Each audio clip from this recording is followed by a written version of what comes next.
All right, guys, so I have been thinking since last night, what should I make this video about?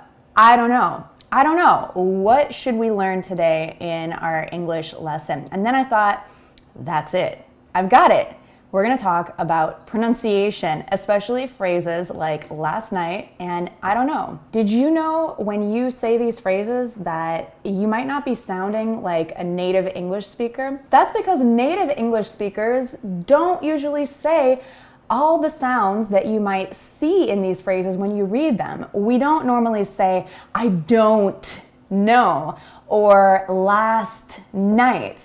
You see, we lose the T when we speak naturally and link sounds together. We say, I don't know, not I don't know. We say last night, and not last night.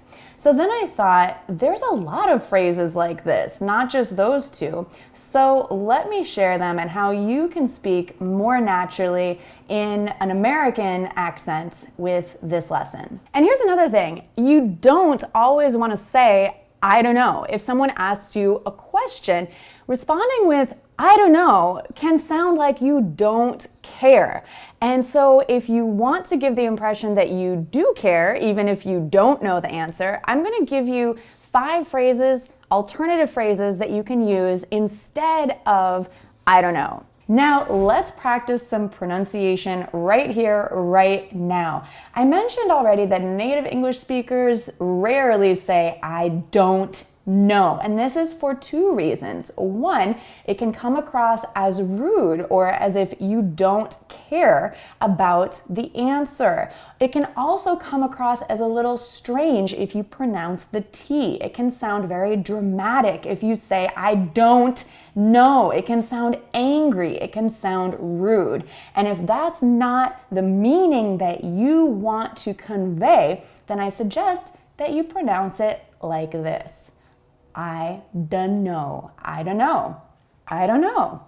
Notice that we do not say the T. Let's practice some more phrases, and please repeat after me so you can get some good practice in together. Let's try some individual words first. Instead of saying international, let's try saying this in a more natural way. International. International.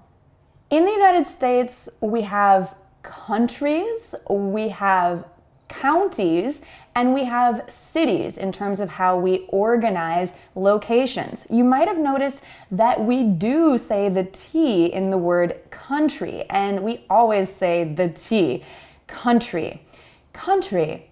And this is an exception. And yes, as you may have realized, there are plenty of exceptions in English. But the general rule is that when you have an N sound and a T sound next to each other, the T is omitted. So in the word county, you'll often hear county and not county. So let's say it again. County, county. Let's go to the county fair. Professions like dentist or accountant are often pronounced like this. Dentist, dentist. Accountant, accountant. And you notice again that the T disappears. Other words like mountain or lightning also transform when we speak more naturally. Mountain, lightning. You notice that you kind of hear a T sound, but not really. Maybe you're not sure if you heard it or not. Listen again carefully. I'm going to say it slower.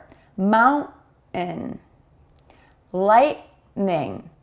This is what we call kind of a glottal stop, where we don't release the T sound fully. And therefore you think you kind of hear it, but we don't actually form the T sound when we say these words quickly in a natural way. Let's try some phrases. Can't know. She can't know. This has the same kind of stop sound. She can't know. She can't know my secret. Last night becomes last night. Last night. That neighbor becomes that neighbor. That neighbor. This works with other words that start with an N sound as well, even if they're not spelled with an N, like the word knife. We have to pay attention to the sound and not just the spelling. That knife, that knife.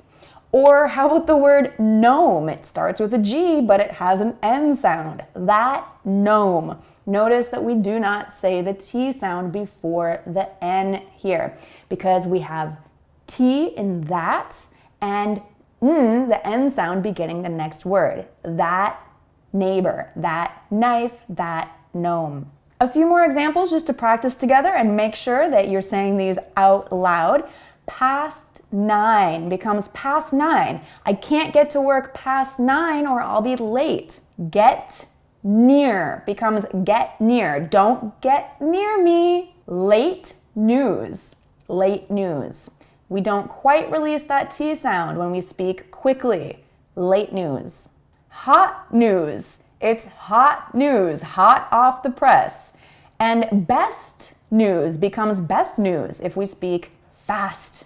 Act now becomes act now. Have you ever watched those commercials where they tell you to act now?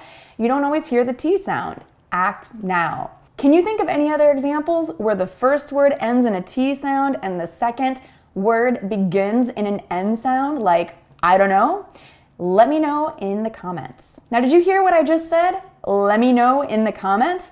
This doesn't only happen with a T to an N sound. It also happens with a T to an M sound in the phrase, let me know. You probably noticed what happened. I didn't say let me know. I said let me know in the comments.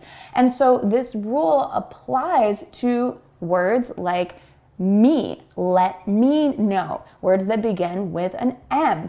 For example, got milk? You don't hear that T sound normally, do you? We don't say got milk. We say got milk. You've probably seen these ads about drinking milk and they ask you, got milk? Yesterday, I lost my keys. I lost my keys. I lost my keys. You really don't hear that T sound if I speak quickly, do you? Again, I lost my keys. I lost my keys. Now, some people might say this is sloppy, this is not correct, but this is how native English speakers actually pronounce these sounds when we speak quickly.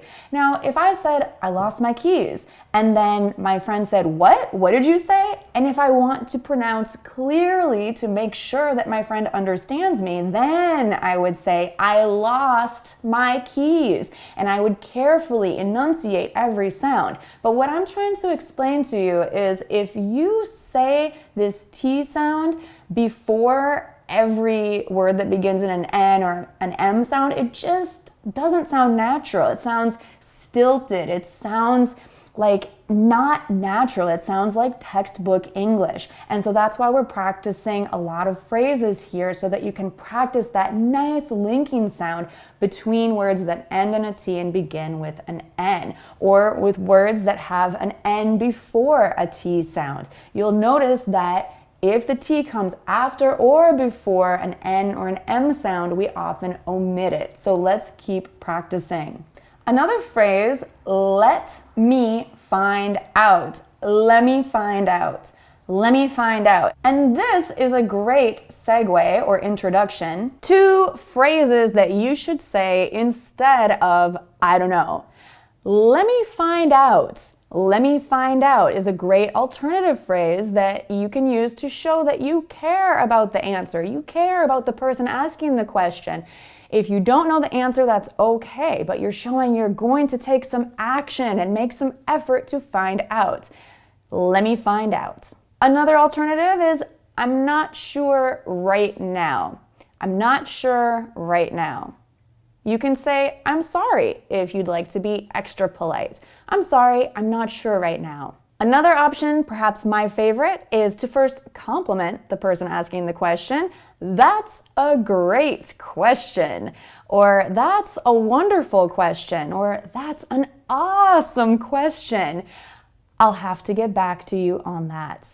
I'll have to get back to you on that. Also notice here that we don't always say, I'll have to. We say, I'll have to. I'll have to get back to you on that. That's a great question. I'll have to get back to you on that. So here you have a few alternative phrases. Instead of simply saying, I don't know, and sounding maybe not as smart as you really are, you can say these alternatives. Again, let me find out. I'm not sure right now. Ask me again in a few minutes. That's a great question. I'll have to get back to you on that. Or, that's a great question. I'll let you know as soon as I find the answer. I'll let you know as soon as I find out. Find out is a phrasal verb that means when you find or know the answer. Can you think of more examples or different ways that you might say, I don't know, but still show that you care about the other person and that you'll find the answer? Let me know in the comments. Thanks so much for watching, and I'll see you in the next lesson right over here. Bye for now.